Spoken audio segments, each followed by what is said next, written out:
Good morning all of you. Welcome to online class Shanti Kunj inter college.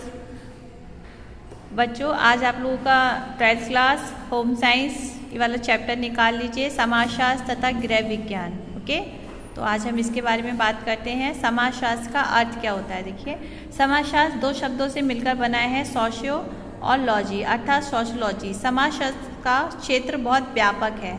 MacIver तथा page के अनुसार समाजशास्त्र क्या है? सामाजिक संबंधों के विषय में है। एक मैकाइवर एवं पेज के अनुसार एक दूसरी डेफिनेशन है बच्चों की, समाजशास्त्र सामाजिक संबंधों का जाल है।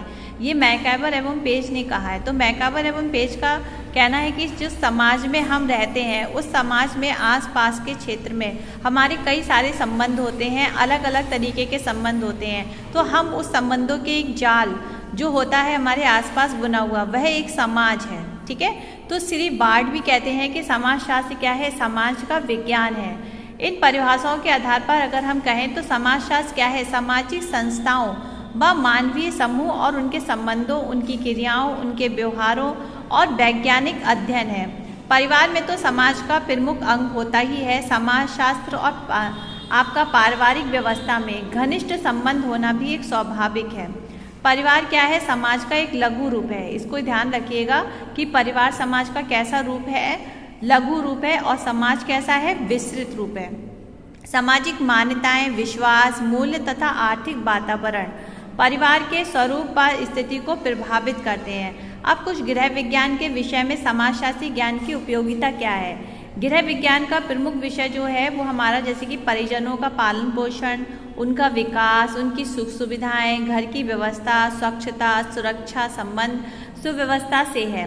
अगर हम गृह विज्ञान में ये सारी चीज़ें हमारे गृह विज्ञान के अंतर्गत आती हैं, जबकि परिवार एवं उसके सभी सदस्यों का जो समाज से अलग कोई अस्तित्व नहीं है, क्योंकि उनकी जो है भौतिक, आध्यात्मिक एवं मनोवैज्ञानिक आदि सभी आवश्यकताओं की पूर्ति क्या समाज में ही रहकर ही होती है। देखिए, गृह विज्ञान में क्या है, हम जैसे कि अपने परिजनों, अपने घर के लोगों का किस तरीके से पालन पोषण कर सकते हैं, किस तरीके से उनका विकास कर सकते हैं, उनकी सुख सुविधा, घर की देख रेख, घर की स्वच्छता, इसके बारे में। लेकिन हम सदस्यों का जो समाज से अलग कोई अस्तित्व नहीं है किसी भी सदस्य का। अगर उनकी कोई भौतिक आवश्यकता है ना, जैसे कि आपकी कोई अपनी आवश्यकता होती है, भौतिक आवश्यकता, आध्यात्मिक आवश्यकता या फिर मनोवैज्ञानिक, ये सभी आवश्यकताएं जो हैं वो हमारी समाज में रहकर ही पूरी की जाती हैं। यदि कोई बच्चा जब जन्म लेता है तो वह निरीह असहाय स्थिति में होता है।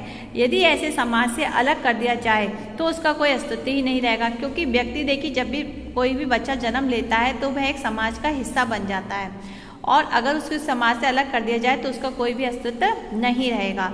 वह तभी सच्चे मायने में एक मनुष्य बनता है जबकि उसे समाज का एक आश्रय प्राप्त होता है। समाज की उसकी जो परंपराएं होती हैं, विश्वास, मान्यताएं, नियम मनुष्य को प्रभावित करती हैं। वो जिस समाज में जन्म ले रहा है तो वहाँ की जो परंपराएं हैं, वहाँ की जो विश्वास है, वहाँ की जो मान्यताएं हैं, वो सारी जो है उस बच्चे को प्रभावित करती हैं। सुखी एवं सफल पारिवारिक गृहस्थ जीवन के लिए परिवार एवं मानव का अध्ययन सामाजिक परिवेश में होना आवश्यक है। अगर आपका परिवार जो है सुखी रहे, सफल रहे, तो बच्चे का जो पालन पोषण है, उसका जो मानव का अध्ययन है, उसका जो सामाजिक परिवेश है, यानी कि उसका जो इन्वायरमेंट है, वो एक सही तरीके से होना आवश्यक है। पारिवारिक गृहस्थ जीवन की अनेक समस्याएं होती हैं। हर किसी की फैमिली में कुछ अपनी एक प्रॉब्लम्स होती हैं, जैसे कि बालक का पालन पोषण, उनके जीवन का, व्यक्तित्व का विकास, जीवन साथी का चुनाव, वैवाहिक अनुकूलन, पति पत्नी के सामंजस्य, लिंग भेद के आधार पर बच्चे का परस्पर आदि का वैज्ञानिक ज्ञान हमें समाजशास्त्र के अध्ययन से ही प्राप्त होता है। तो समाजशास्त्र में हम क्या क्या चीज़ें सीखते हैं? देखिए, गृहस्थ जीवन में अनेक जो समस्याएं होती हैं, उनको समस्याओं को हम किस तरीके से सुलझा सकते हैं, किस तरीके से हम कर सकते हैं। जैसे कि बच्चे का हम पालन पोषण किस तरीके से कर सकते हैं, उसके बच्चे का व्यक्तित्व का विकास किस प्रकार से कर सकते हैं, उसके जीवन साथी का चुनाव, उसका वैवाहिक अनुकूलन, जब उसका विवाह हो जाता है तो उसका वैवाहिक जीवन जो है किस तरीके से चले, या फिर पति पत्नी के सामंजस्य, लिंग भेद के आधार, ये सारी चीज़ें जो हैं हमारी समाजशास्त्र के अध्ययन के अंतर्गत ही आती हैं, जो कि हम समाजशास्त्र में सीखते हैं। ठीक है, तो आज के लिए इतना ही, और नेक्स्ट टॉपिक हमारा यहाँ से स्टार्ट होगा।